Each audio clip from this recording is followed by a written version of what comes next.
Hello, hello, hello. Episode 90 of Ask the Dean has arrived.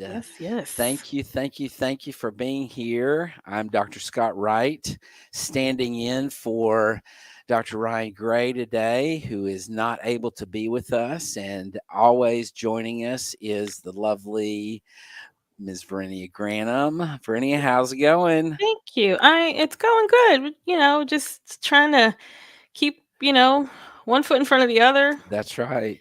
trying That's to right. not let global issues Right, right. affect us too much. Yeah, it's an interesting time, isn't it? It is Interesting very, time. very So, interesting, yep, but yep, but I'm yep. doing I'm doing good. I'm doing good. Thank you. Good, good. Mhm. Well, I hope that all of you students that are joining us today are doing well. Also, we're right in the middle of the cycle and of the preparations for the new cycle coming up, and so it's Mhm. exciting to participate with students in this process and walk alongside them in the journey. And I wanted to say a couple of words before we get to your questions. And by the way, go ahead and start asking questions, and we'll begin to address them here in a bit.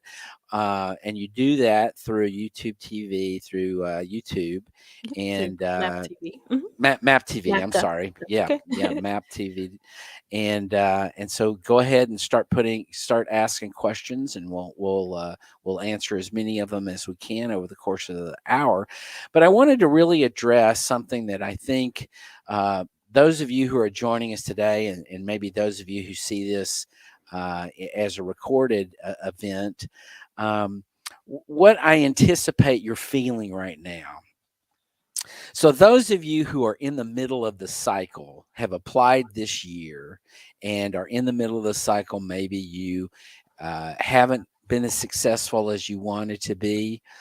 Perhaps you're on a waiting list, or maybe you got some interviews and haven't heard yet, and so you're waiting on that. Or maybe you are anticipating applying this coming year, and you're in the middle of studying for the MCAT, or you're preparing your personal statement or your activity descriptions, etc. You're in the process of all of the details of it. I wanted to express to you our recognition here at MAPT as your advisors, and those to those of you that are feeling overwhelmed, that are feeling like, wow, there's so many details, there's so much going on, there's so much writing on all Mm. this, Mhm. that I want you to know that um, that we feel that. Your advisors at your institutions feel that. Your letter writers understand it. The medical schools understand it. And what I want you to feel from us is that it's going to be okay. You can make it. You can do this. You can Yes. make it through the Yes. process. Take a good deep breath and do what you have to do today. And this is something that I expressed recently on a broadcast of Application Academy, and I'd like to really emphasize it today also. That if I was to ask you, those of you that are joining us, if I was to ask you to take a salami, and hopefully you know what a salami looks like. It's kind of Yeah. like a big capsule, sort of like Yeah. looks like a big capsule. They're usually about this big, sometimes a little bit smaller, sometimes a little bit larger. And if I was to ask you to swallow that salami, could you do that? And most of you, pretty much everybody that ever asked this question to, I mean, in Verinia, you and I were talking about this just before we got on the broadcast. Um, if I was to ask you to swallow that salami, most people would say, "I can't do that. It's that it's not possible." And my contention is, it is possible that you can indeed swallow that salami, but you have to cut it up into pieces to do that. And the Yes. same thing is about this process. If you look at the bigness of this process and all that's impacting it and all that it's about and all the details and stuff, you can't do that. You cannot. It's overwhelming, Mm-hmm. but you got to cut it up into pieces, One bite and at you a got to time. one bite at a Yep. time. You got to Mm-hmm. concentrate on, what do I need to do today? What does this week look like for me? And that's it. Yep. And if you can do that, then you can indeed be successful in this process. So I want to encourage you. I want to encourage those of you who are joining us today that this is a process that you can make it through, and you can do it. And take a deep breath, do one step at a time, just as Verenia said earlier, and you can do it. So Thank you that so much for that. I feel relaxed now. I'm doing my own deep breathing. That's right. That's right. Well, good. Very Good, good good, words to good. live by. And if you're a vegetarian, maybe, maybe like a giant Right, carrot or exactly. something. Yeah, exactly. Yeah. So Translate it into whatever your thing whatever makes is. Yeah, sense. Yeah. exactly. Maybe Just it's, whatever. So maybe it's one step at a a big a big squash. there you go. A big Yep. yellow squash, that would be Yeah. the One the piece sort at a of time. vegan version of my example. So Very now, as very I good advice. said, Mhm. yeah, as I said, Dr. Gray and Rachel Grubbs are not able to join us today, but we are here. Verenia and I are here to answer your questions, Mhm. and so I think Let's get started. let's get to some questions. Absolutely. So actually this is a very timely question given what we were just Good. talking about. Good. Nicholas says or asks, how can I really maximize my MCAT studying now that I'm nearly a month away from the real test? Well, that's a good Yeah. question, Nicholas. Verenia, Yeah. what's your advice to Nicholas today? So hopefully, Nicholas, that doesn't mean that you've just started studying. Hopefully, you've been on a steady regimen up until now. And now is when I would recommend maybe doing a full length once a week, right? Let's say, Mhm. taking a couple days to kind of review things, decompress, see what areas you're still sort of struggling with. But mainly, obviously, ramping up your studying and your full length exams that you've been sort of hopefully you've been kind of spacing them out. Yep. Now would be a good time to start taking one per week. Would Yep, you agree? absolutely. Oh, totally agree. Totally agree. And I Yeah. think that's, in my view, that's the exception to that is the week of the exam. Right. The Hmm. week of the exam, you need to be scaling back, Yep.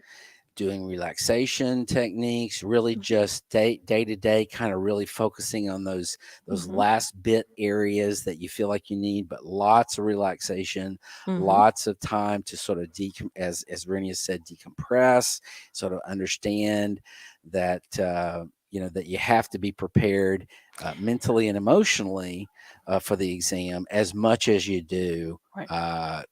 academically and Right. cognitively. And accepting that you may not ever really feel prepared, right? You're Right. still going to have that nagging kind of doubt.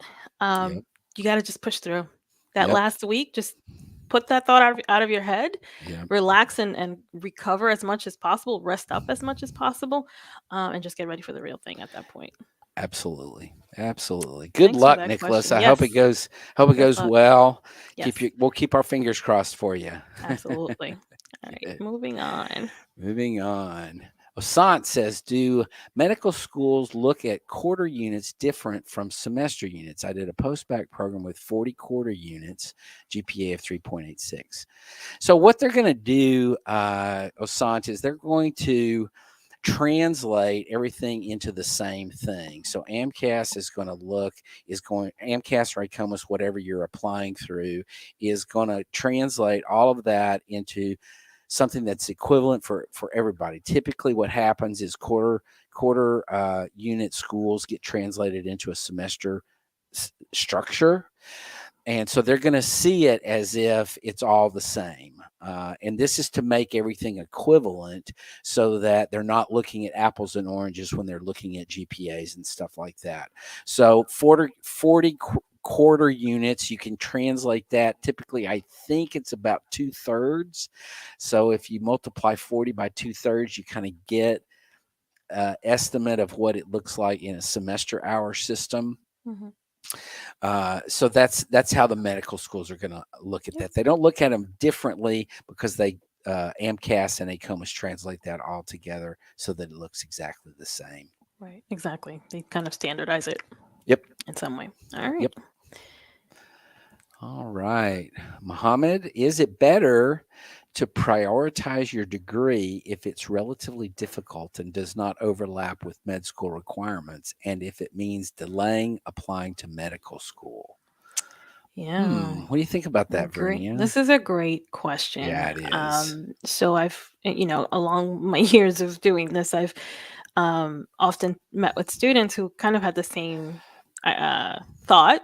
And I always encouraged, this process is, 100% of your time.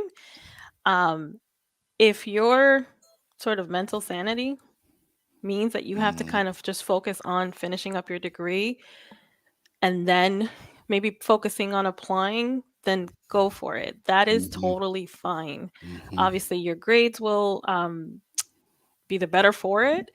What you don't want to do is kind of just put your pre-med plans on hold for, mhm, mhm, indefinitely, right? You want mhm, to focus on your mhm, degree, that's fine, but continue your activities, continue your volunteering, continue your clinical experiences, continue that. That's the heart and soul of your application, kind of showing to yourself that this is really what you're passionate about. So you want to continue those activities as much as possible. yeah. And then if you want to kind of concentrate on the actual technical application pieces of it, it's totally fine to just finish your degree, take a gap year, delay applying to medical school. That's fine. What, like I said before, though, what I would caution is that you don't just completely put everything on hold. Would you agree Yes. with that? Absolutely. All right. Totally agree with that. Great. Good Good luck, good Mohammed. advice. Yeah, Yeah. good Good luck. luck. It's Yeah. a lot. That Yeah, it seems to be is. the theme today. You got a lot of Yeah. A lot of fun. it's like the old thing where they have the plates that are Yeah. going on On the six, sticks, like right? 15 plates going And at the you same got you time. got all these plates, trying Yep. to Yeah. keep them all spinning. So, Um, yeah, and I remember talking to students in their third year who are, finishing up degree requirements while studying for the MCAT, while getting their applications together, and I was a big proponent of, what, if you're okay with it, take a year, take mhm, that gap year. mhm. It's a growth year, right? You can do more stuff during that time too, so Yep. it's Yep. okay. Absolutely. All right, Absolutely. Yep. moving on now. Let's see. Good. Here we go. It's another one.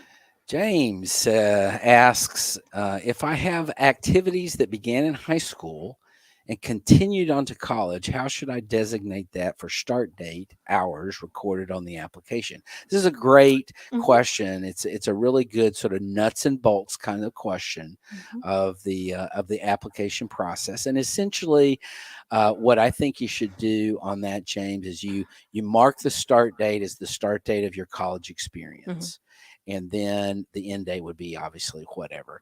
I think I'm trying to recollect right now, but Brenda, you Hmm. may know this. I think that the application won't let you include a start date But before your college experience or something like right, that. Isn't that something right? like that. I think so. Something Yeah, like I have that. to. Yeah. Yeah. Hmm. It limits how far back that start date Right. can be. Exactly. So we just start it. It's not going to be a big deal. Just estimate. Hmm. It could be right. The summer after you graduate from high school. You could identify it as a date in the Hmm. summer if that if you feel good about that. But the med this is not going to be a giant thing to the med schools if put June 1st as opposed to Right. August 1st or something like that. They're not going to really obsess about sort of granular things like that. But Right. I would say that's how you do that in terms of those experiences. Okay. All right. And moving on, actually, another question about experiences here. Kaylee Gray, can I include study abroad on my activities section? This is an interesting question. Hmm. Brittany, what do you think about this? So it's technically a part of your program, a part of your undergraduate studies. So it's curricular. It's not Hmm. extracurricular. I had a student ask me something a little, not quite the same. She had an opportunity to do an internship for credit. The internship, though, was doing kind of like community service Mm, um, somewhere, and it was a wonderful experience for her. But Mm-hmm. because it's sort of part of your curriculum and it's something that you're earning credit for, it's part of the curriculum, so you can't really add it as an activity. Maybe this is something you can talk about in in a secondary Mm-hmm. down the road. If Mm-hmm. there's anything else you want to include in your application, that question comes up sometimes as a secondary essay. You can, and if it was something that was really meaningful for you, that would be a good place to put it. Sure. But yeah, Yeah, that's how I view absolutely. that. Yeah, absolutely. And I think, if you end up including it in your activities section, while it's not Hmm. literally Hmm. extracurricular, as Verinia has said, um, they're not going to balk at it. No. So I would say, if you've got 15 activities already, that may be one you want to leave out and talk about it more in your personal statement, as Verinia said, or in secondaries and stuff. But if you want to include it in the activities section, you can do that. But um, it's not completely appropriate if Right. you go by the sort of letter of the law. Right. Right. Exactly. Yeah. Okay. Good questions. Hmm. Alyssa, hello. Hello, Alyssa. I am a non traditional, currently working as an EMT in the Navy Reserve, and I work at the medical examiner's office. Interesting. Hmm. I will hopefully be getting published soon. Will this help to make up for a low GPA? Wow, this is a yeah, this is a Yeah. good question. I actually noticed another question Hmm. somewhat similar to this in terms of addressing low GPA and Hmm. offsetting it with a higher MCAT score. But to this question, Alyssa, what I would say is no, it does not help to address a low GPA. A low GPA really says to the medical schools, this is how capable I am in the classroom, in the academic classroom, gutting it out day by day, week by week, taking tests, writing papers, listening, taking Hmm. notes, etc. The other stuff you're talking about, EMT, Navy Reserve, medical examiner's office, publications, all of that is wonderful. Clearly a very important part of the process, but it does not address your ability to gut it out in the classroom. These are two completely Hmm. separate things. Yep. Absolutely. Okay. Yep. All right. I love this one. Yes. Medic McFly. I love this. Medic Those of you McFly. that don't know, this comes from Back to the Hmm. Future, the movie, Marty Yep. McFly. And so Medic McFly, I love it. I love it too, asks, I have 3 schools that I'm on the wait list for. Well, congrats for that. Hmm. That's notable. And I have a clear number 1 school. What should I consider before sending a letter of intent? When should I send it? What do you think about this, Verinia? This is a question that's Hmm. on the real minds of Yeah. people this time Yeah. of year, especially. Yeah, sure. So, I've had other students in similar situations. The letter of intent, things to consider are, you already have one acceptance, it seems. So I guess you have to decide, if the schools that you're still waiting on hearing are like your top choice, then fine, consider sending a letter of intent to that top choice school, but only if you do truly intend to go there, right? Mhm, So, mhm, um, you already have one acceptance, so it's kind of, it's kind of gambling on that a little bit, mhm, mhm. Yeah, but. absolutely, Mhm. absolutely. I think it's I would send a letter of update to all of them. Mhm. Potentially, especially if you have some update things to talk Sure. about, and then the letter of intent to your top choice school. I think that'd be good. Yeah. Yeah. And Yep. like I said, just ensure that if you are committing, saying that you're committed to them, then that's really what you're going to do. Yeah, absolutely. And when you should send it, I would say go ahead and send it now. I mean, Mhm. this is a good time. March is a perfect Yeah. time for that. So yeah, Yeah. Yeah. All right. Okay. great. Susan. Susan, Mhm. I'm a nursing student at the University of Michigan getting my BSN. Are there some of my nursing courses Mm. that can transfer as a substitute for medical school prerequisites? Short answer to that, Susan, is no. Yeah. Typically not. When if you take anatomy and physiology in your nursing program, Most of the time, that course is not going to count toward a Mhm. prerequisite unless it's taken in an anatomy department or a biology department, Mhm. etc. If nursing allied health type courses typically do not count toward prerequisites. Is Yeah. that your understanding, Yep. Renia? Yep. Yeah. Absolutely. Unless you specifically took a course that, maybe other pre-meds are also taking, but that's not the norm. Yeah, Okay. that's right. That's right. All Good. right. Mhm. Lilith, Limits. yeah. Yep. Limits. I have 2,500 hours of research, undergrad and masters, plus 800 hours of clinical experience. Clinical hours were very significant for me, but I'm wondering if the amount of research hours is a red flag concerning. Hmm. No. I'm not sure. Lilith, I'm not exactly sure why that would be Right. concerning. I don't. Yeah, Brinia, what do you think? I don't see it as a red flag at all. Mm, mm, Unless maybe she means because she has less clinical hours than research. mm, No, I wouldn't mm, consider this a red no, flag at all. mm-mm, And in no, fact, your clinical hours were very significant for you, and that shows. That's yeah, going to show in your application. But right, having more research hours than clinical hours, because you have so many clinical hours, I wouldn't even worry about it. yeah.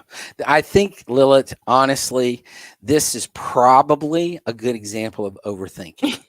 Probably, yeah, You're overthinking it. yeah.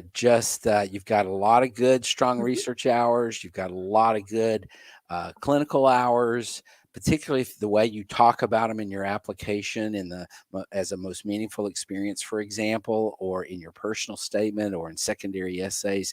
The depth of which, the depth at which you're approaching how you talk about them is going to be very significant. mhm. But I don't think you need to be concerned. Yeah, agreed. Okay, Yeah. so I want to All highlight this right. question. Good. Lena. Mhm, Lena says, can my application be ignored if I mhm. mention that I am Muslim because of the way the media portrays my religion? It is a big part of my journey to medicine. Should that worry me? Wow, this is a great Yeah. question, Lena, Mm. and I'm super glad you asked Yep. it. I mean, I think this is something that is very concerning to Mhm, many students in terms of their faith journey, mhm, where they're coming from, whether they're Muslim or whether they're some other religion, or in outside of religion. Sometimes these things come up mhm, in terms of politics or things mhm. like that are often a concern for applicants. What do you think about this, Verenia? In this particular case, Lena, it's not something that you should be worried about. I understand, of course, your fear and your concern about it, but it's who you are. Hmm. It's hard. You can't separate that, and I don't want you to hide that. I don't want you to feel like you have to hide that at all. Yeah. So absolutely, it is who you are. You should mention it. Yep. It's not. You hope that whoever's reading your application is kind of like, aware and Hmm. culturally competent, right? We talk Hmm. about this all the time, Right. Right. and 99.9% of the times I'm sure that's Yeah. how it Yeah. is. I can't say Hmm. 100% for sure because we don't know.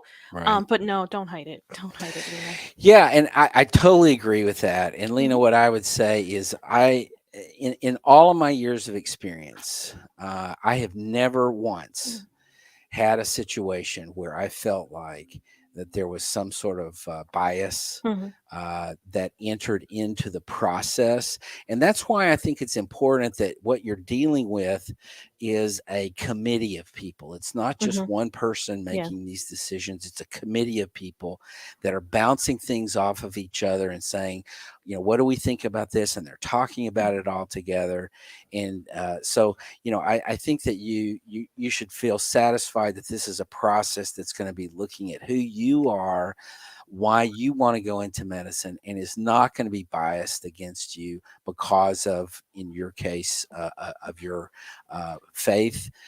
Nor will it be if, I've had students before who have come at this from a political standpoint and said, they really wanted to go into politics and they wanted to Mm-hmm. go, be in policy decisions and stuff like that. And they worried a lot about how that was going to affect, because it was clear from other things in their application, potentially kind of where they landed politically. But I don't think that you need to be concerned about this. This is not something that's going to really block you. And I completely agree with Verenia. Don't, you tell your story, Mm-hmm. and that's your responsibility to do that. You let the medical schools do their thing, you do your thing, but I think you should be satisfied that this is not going to be a problem. Absolutely.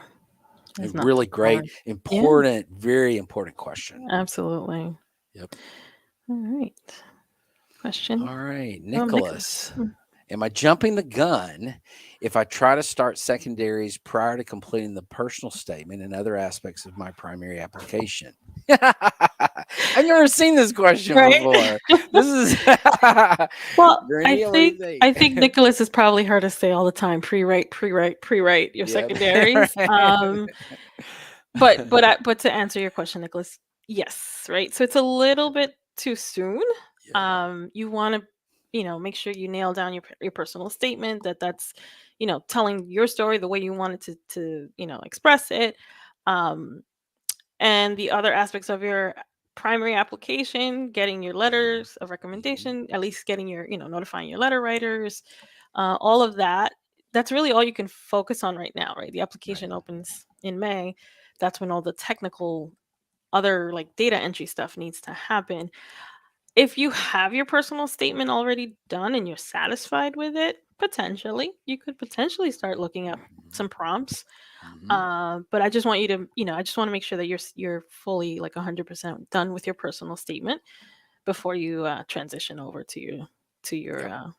secondaries. Yeah, Yep. and your Totally. activities descriptions too. I'm sorry. That's right. Yeah, so those Totally are the agree. two Mhm. biggest chunks of time right now writing those. So Yep.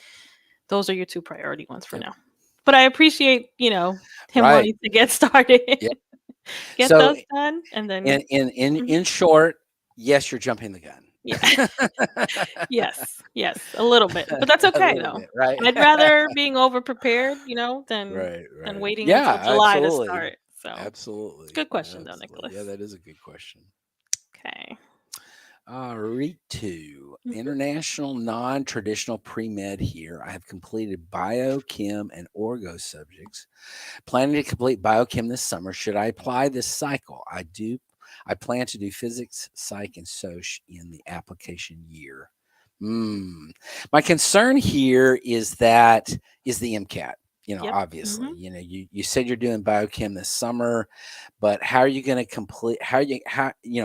That's going to force you to study physics on your own with the Mhm. MCAT materials or whatever to be able to take the test, and that chemistry physics section may suffer because of that, in addition to the Right. psych The section. Yeah. So I'm a little concerned about that, Ritu, and so I would kind of say my feeling would be to back off Mhm.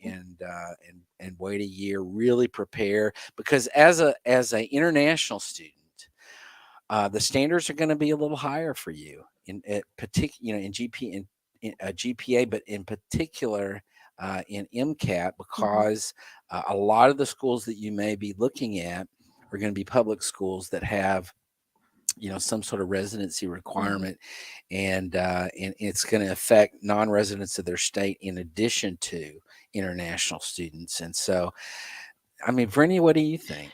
I completely agree with what you're saying. I mean, just trying to learn this material while prepping Mhm, for the MCAT, mhm, it just makes it that much more challenging, and you're already sort of in a challenging applicant pool. Um, mhm. Take full advantage, as much as possible of what you can do beforehand to prepare for the MCAT and really crush it later Yep. on. And I think students sometimes underestimate what they can do On and what their they own, can on yeah. their own, Mhm. what they can Right, learn on their own. right. Um, Yeah. Right. So, yeah, I Yeah. agree with you, Dr. Wright. It's okay. It's just, learn it, study it, Yeah. learn it first, Yeah. and then prep. Yeah. I think this is a good example, and I'm going to use an example from my kids when they grew up playing soccer. Mhm. And one of the things that is difficult for little kids to learn when they're learning how to play soccer is that sometime the best move is to kick the ball Backwards. backwards Yep. as opposed to forwards.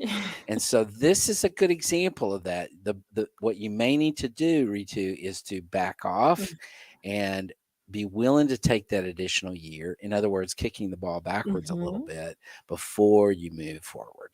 That's a great point. Yeah, that's a tough lesson for them to Yep. learn. Sometimes you got to move back a little bit. Yep, yep. All right. All right, Okay. Isabella. My pup passed from distemper, so I started volunteering at the shelter, Parvo Distemper ICU. Interesting. They Mm-hmm. trained me to perform med duties. I hope to start there as a vet tech. How would med schools view this? Hmm. Good question, Yeah. Isabella. Yeah. Wow. What do you think for any of this? Is a tough one. It is. I mean, first of all, I'm sorry that your pup died. Yeah.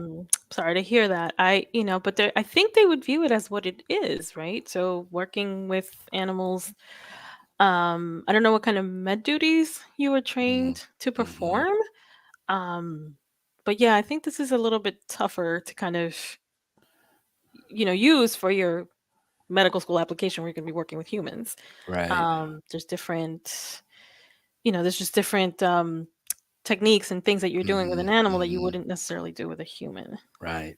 Yeah, and I also think that you cannot consider this clinical experience. Right. This Right. is not, though it's Mhm. clinical for a vet school applicant. Mhm. This would not be clinical in terms of a med school applicant. So you can Yeah. identify it as a volunteer experience, Mhm. community Yep. Yep.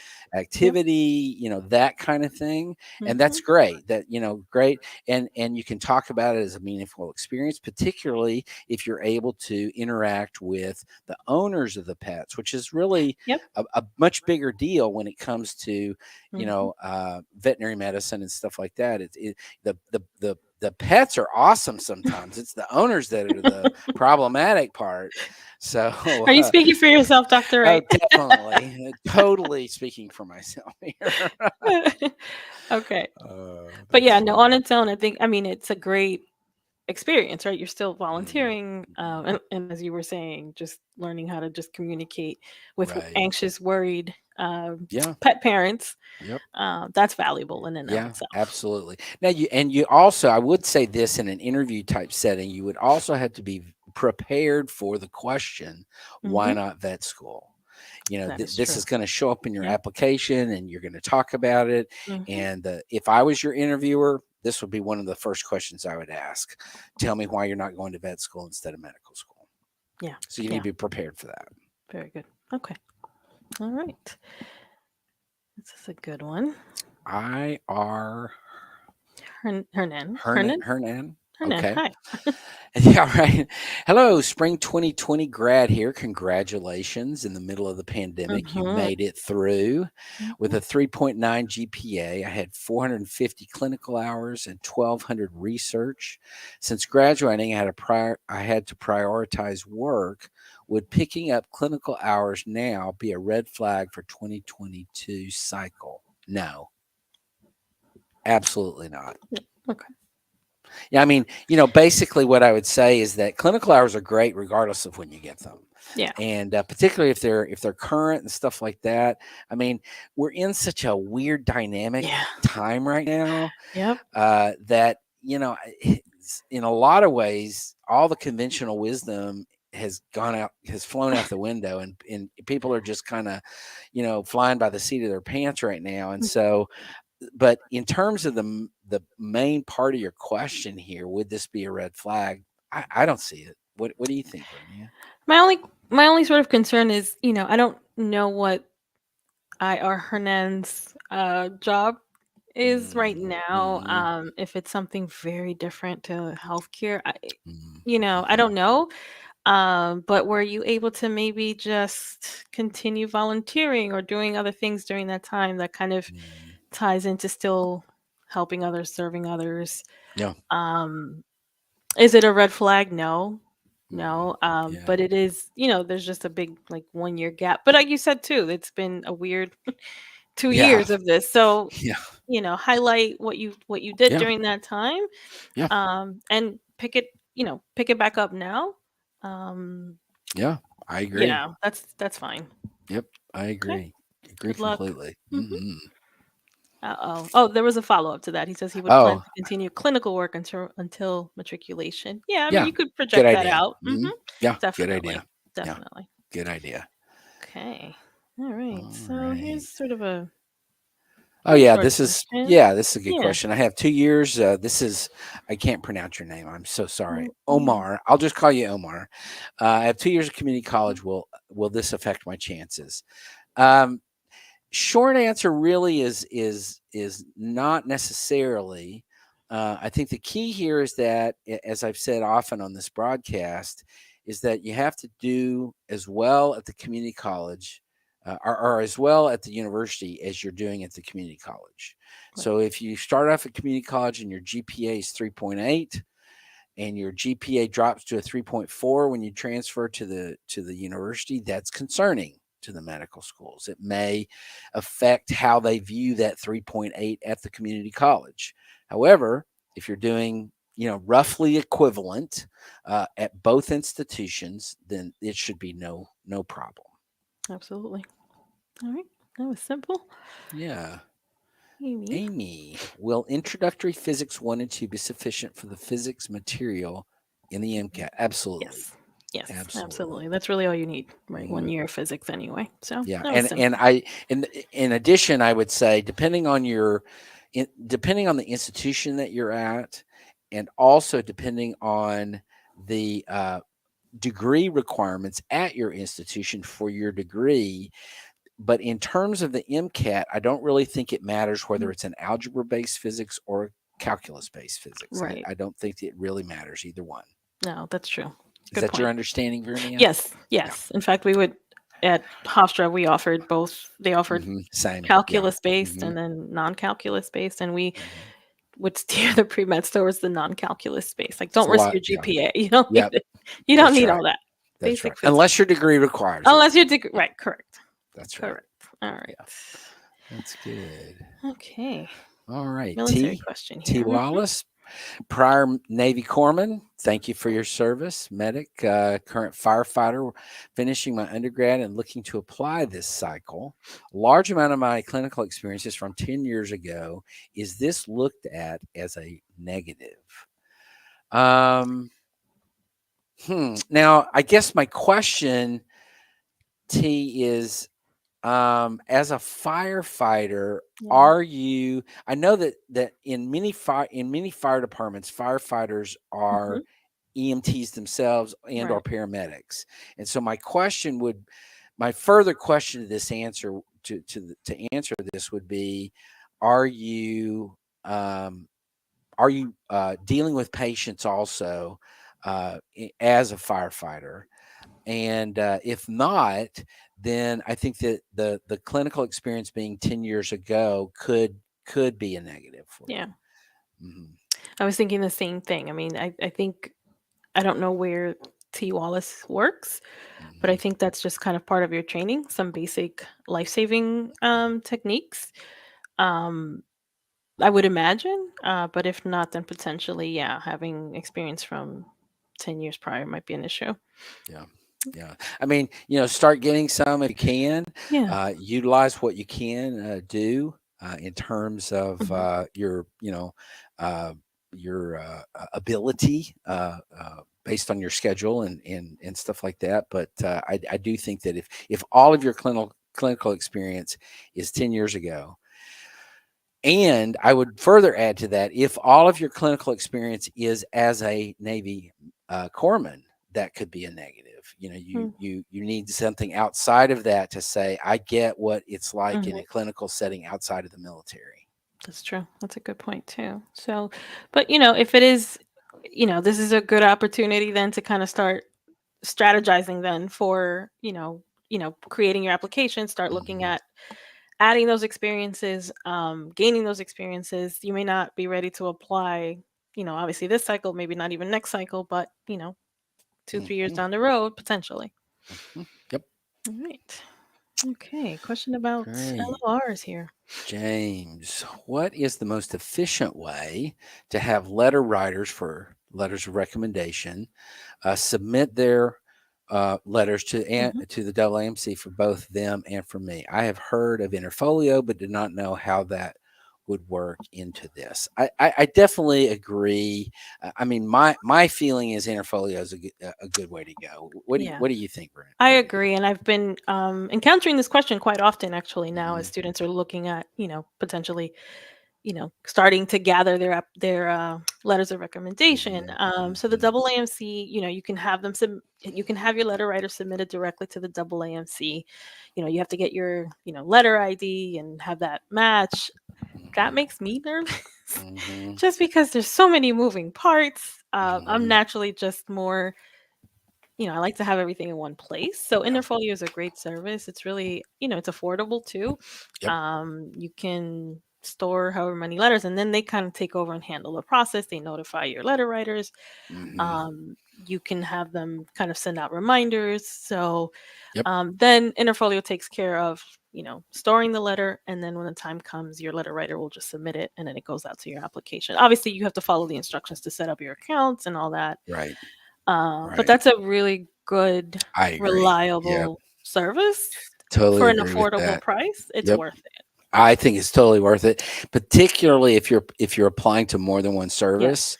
If you're applying AMCAS and ACOMAS and potentially the Texas service as well, it just makes total sense to do In one interfolio. place. Yep, Yep. in one place. Yep. I recently heard about something else called vCollect, which I wasn't familiar with. I'm not familiar So I'd with have that to either. look into that more, but Interfolio is generally very well known. Yeah. And maybe someday Mapped will be Yeah. You never a know. letter writer storage Ding ding ding ding ding. storage service. I hope Dr. Gray is listening. I'm pretty sure he's thought of that already. All right, moving on. That's good. Sure. Kaylee, I'm a medication reconciliation technician. Whoa, that's a mouthful. Hmm. In an emergency room, I ask patients questions to obtain home med history, do pill identification, etc. I think it's clinical. Lost my place here. Sorry. I think it's clinical too. Okay. Yeah, you're Clinical. dealing with patients. You're in a clinical setting. You're talking about clinical things like medications and stuff, and sounds clinical to me. What do Okay. you think, Yeah, Virginia? I'm reading it now. Sorry, I had lost my place for a second. Yeah, no Is worries. it clinical? Yeah. So we hadn't had one of these the entire broadcast. So it was bound to come up.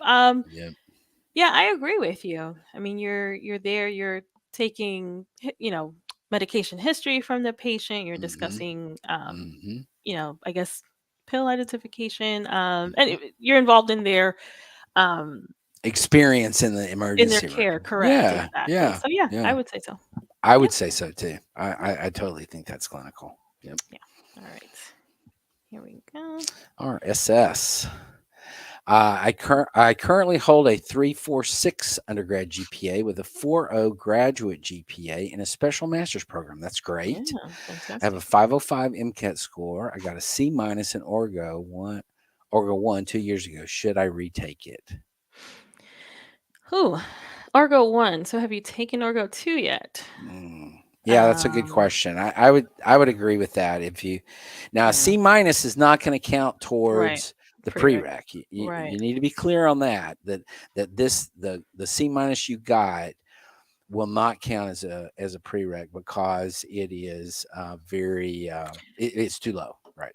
Okay. So then yeah, so then you'd have to retake You'd have to it. retake that And unless yeah. I mean, I would say yes. You're going to need to unless retake I it. mean, I don't know if maybe if they did really well in Orgo 2 if that would kind of Probably not. impact, but probably Yeah, not. yeah, So, I doubt it. okay. When it comes to stuff like that, the medical schools are just going to say, here's the rule: you got to Yeah. have 2 semesters of orgo. If you blew out the top on semester 2, but you failed Mhm. semester 1 or got a C minus, Yeah. all the same, you got to have it. So. Seems a little bit unfair, but Yeah, I mean, I yeah, agree, and what they have to do is really they have to make sure and treat everybody yeah, exactly the same, and that's where that comes from. yeah, absolutely. Okay. Question here from our friend Rachel, future Dr. Rachel. Rachel. Hey, Rachel. Question for a friend: do postbacs affect undergrad GPAs, or do they create a different GPA? Great Well, question. yeah, this is a really good Hmm. question. And the first point that I want to make on this question is it depends on what kind of postbac it is. If it's an undergrad postbac program, in other words, if the courses are undergrad courses, then those courses will go into the overall or cumulative undergrad GPA. However, if it's a postbac program that is a master's or graduate level program, then those hours are going to go into a graduate GPA. However, they are also going to be categorized if they're undergraduate. They're going to go into the undergrad GPA, and they're going to be created as a separate postbac GPA. So the answer to the question is a little complicated, but if they're undergraduate courses, then the answer to this question is both. Hmm. They're going to be in the undergrad GPA, and they're going to be Hmm. created as a totally distinct GPA, a post-bac GPA. Does that make sense, Yeah, Vernia? I think so. Okay. There's I never a hope I didn't straightforward. confuse it. There's never a straightforward answer with I know, what we right? do, right? It could. It depends, maybe. So, but no, Right. I think what you said was right. Yeah. I hope that helps, Rachel. Yeah. All right. I want to bring this one up All because I right. think it's a good one. Lily says, taking the Mm-hmm. MCAT a third time, and people have told me to think about nursing, PA or nurse practitioner, Mm, because I failed the MCAT twice. Okay, number one, you don't mm, fail the MCAT. That's mm-mm. that's not within the context of Yep. what the MCAT's all about. Okay, just to say, any advice for keeping spirits up? I love what a physician does because of scribing. This is a tough one. Now, Verinia, you've Yeah. got a background in counseling and Yeah. stuff, Yeah. so put on your counseling hat and I will talk to try. Lily. Lily, and I would, and if Dr. Gray were here, he'd say the same thing. If your dream is to become a doctor, that is what you should do. Don't worry about what Mhm, the naysayers are saying. As Dr. Wright just said, you don't fail the MCAT. You just maybe don't mhm, score as high as you hoped, but you can take it again, prep for it, figure mhm, out what are your challenges with it. Maybe it was not enough study time. Maybe it was not knowing how to study. Maybe you need a little extra help, maybe through a prep course. There's absolutely still mhm. ways to kind of tackle that. Yeah. And as far as keeping your spirits up is, I guess, I don't know if you're still scribing right now, keep doing that. That's what's going Mhm. to kind of Yep. keep you motivated to and remind you of why you're doing this. Yeah. PAs, NPs, that's great. That's their, that's what they do. If someone wants to be a PA and NP, go for it. But it seems like that you want to be a physician. Mhm. Hold on to that. Yep. Hold That's on to that. great. Good advice. That Thank is you. great advice. Good Great luck, Lily. advice. Yeah. Good luck, Lily, and let us know how things are going. Yes. Keep in Yes. touch. Keep in touch with us. Absolutely. I just saw a Mhm. comment from Dr. Gray regarding the Uh-oh. letters.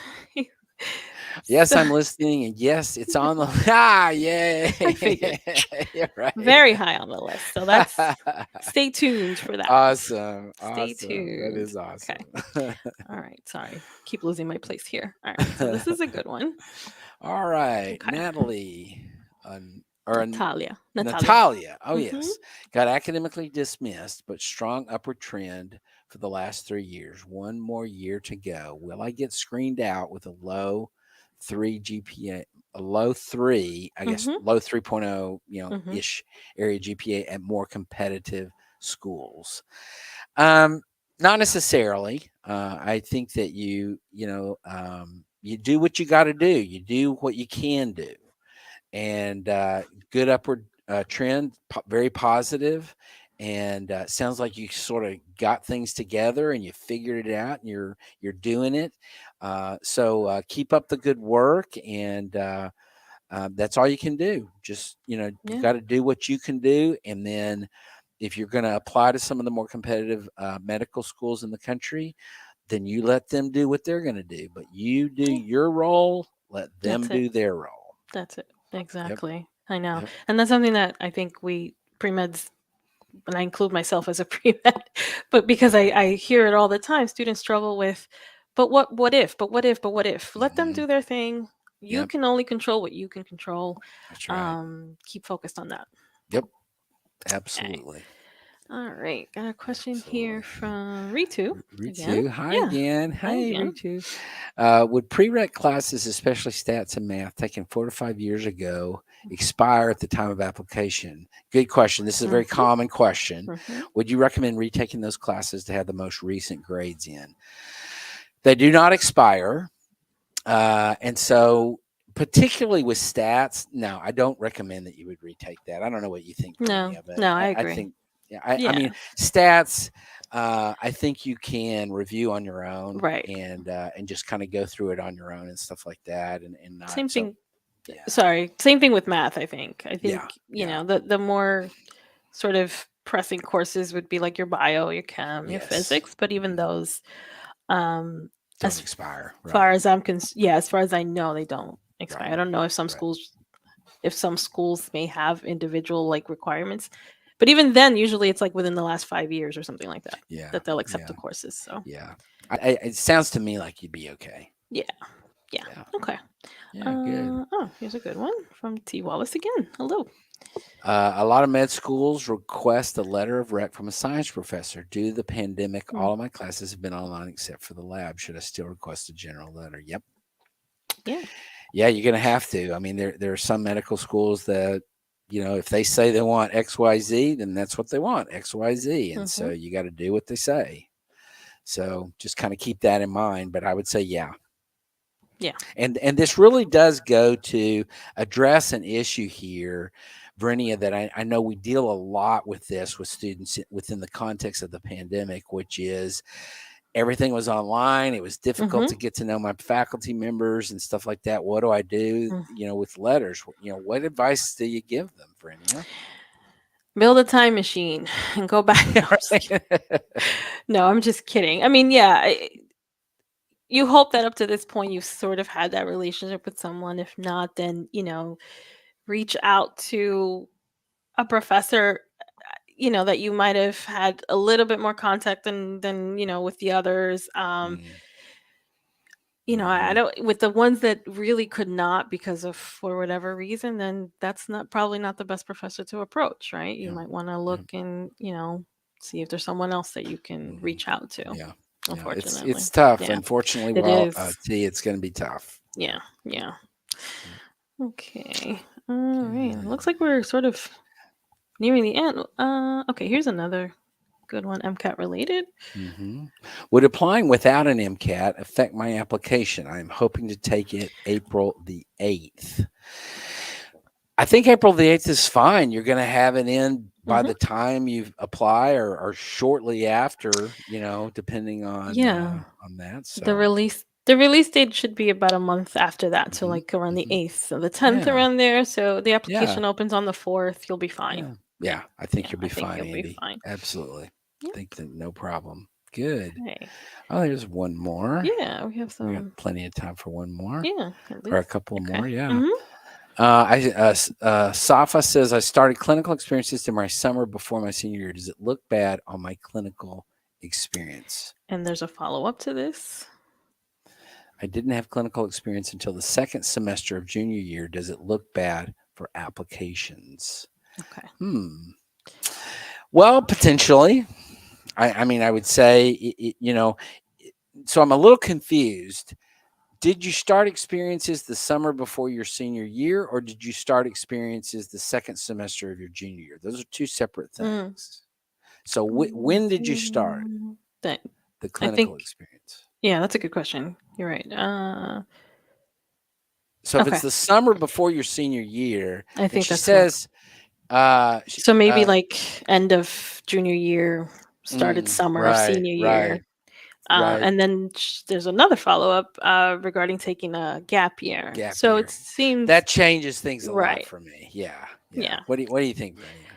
No, so it seems like that, Safa, you have time to still continue gaining those Yeah, experiences if you're taking a gap year. yep. So it's not going to look bad necessarily. It's just, making sure that you continue those activities, Yeah. or gaining those experiences. Yeah. I agree with that. Yeah, Okay. totally agree with that. Good. All right, we got one more Well, here. got one more. Yeah. Nicholas has another one. What can I do to improve Oh. MCAT full-length practice exam scores if I'm hitting a plateau? Hmm. My first two full-length practice scores were 502 and 501 respectively. My goal score is 512. My feeling about this, Nicholas, and I wish that Rachel was here to Rachel here, address yeah. this today. So what I would encourage you to do, Nicholas, I'm going to attempt to answer in as good a way as I can, but you may want to come on next week when Rachel's here and ask the question again Mhm. and give Rachel a chance to respond to it. But my feeling is that as you take practice exams, full length practice exams, you're going to get scores and scores, and those scores are going to be kind of all over the place. But you're going to begin to see a, a, a, a, mm, I'm searching for the right word, a consistency. Mhm. You're going to, and what I think is going to happen is that you're going to end up starting to see, okay, this is kind of where I'm at in terms of the exam. Now, what you're saying here is I'm doing these full length practice exams at a 502, 501 area, and my goal is a 512. What can I do to jump from that 502, 501 to 512? And that's a question that I think is a difficult one to answer. Verinia, what is your advice here? I would probably try to see if you can get some feedback from, I mean, I don't know if you're doing self-study or, potentially getting feedback from a like an MCAT prep Hmm. program or tutor. I'm thinking off the top of my head, I'm thinking like Blueprint offers. We work very closely with Blueprint for MCAT resources. Potentially having a consultation, they offer free consultation calls and just sort of say, "Hey, this is my situation right now." Not, I'm not trying to sell anything. I'm just looking for some feedback on Right. where how I can kind of move up from here. That would be one thing to consider. Yeah. Because yeah, like you were saying, it seems like you've hit that plateau and you're not budging. Um, you might have to push back the MCAT, right, Yep. until you kind of over come up, Yeah. cross over this hump or whatever this is. Yep. But that's one suggestion. Yep. Maybe Yep. getting some feedback directly from the MCAT prep folks. Yep. Good. Or join us next week. I'm Yeah. sure I Rachel would will be with suggest that, us. Nicholas. I think Yeah, that'd be a good yeah. idea. Yeah. Rachel's our MCAT MCAT guru. expert. Yep. Um, Extraordinaire. We have to use yes, that word MCAT because that's what Ryan extraordinaire. says all the time. MCAT guru extraordinaire. Extraordinaire. Yeah. Right. So, Oh, look, someone just made a suggestion here on the comments as well. Checking out Future Doctors on YouTube. They teach great. strategies that are helpful, and it's 100% free. Thank you so much, Yeah. Yeah. Susan That's Sid. great. Yeah. Excellent. Excellent advice. Thank All you. right. Yeah. Well, we've reached the So end of another we episode of Ask the Dean. we Thank have you for joining us. We send out our love to Rachel yes. and Ryan. Thank you guys for joining us today. And remember that we're here every week at 12 o'clock Central Time, Hmm. 1 o'clock Eastern, Eastern. here on Map TV, and join us next week. And thank you for being here, Yes. Verinia. Thank you, Thank and I'm you. glad that everybody's Yes. gotten good questions in, and that was awesome. So thank Yes. you And for we're joining and we're us. all gonna go out there and take one small bite at a time of whatever we're Of the dealing with. salami or of the the the squash or squash, whatever you're whatever. going to use, we're going to take one bite One. at a time. That's That's it. right. That's right. Thank you all. All right. Take care, everybody. Bye. Bye bye.